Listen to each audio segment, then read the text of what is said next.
Преку лажни вести, дезинформации и деструкции, Христијан Мицковски се обиде да ги ослабне државните позиции во односите со Бугарија.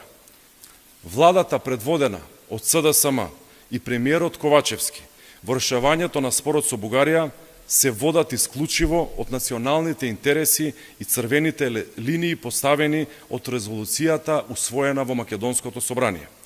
За македонскиот јазик, за македонскиот идентитет, за македонската историја и посебност нема да има никакви преговори со било кого.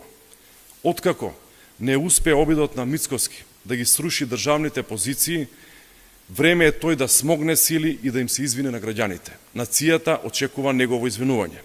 СДСМ, како и досега, продолжува да бара решенија за евроинтегративниот процес со целосна заштита на македонскиот јазик, македонскиот идентитет и нашата посебност.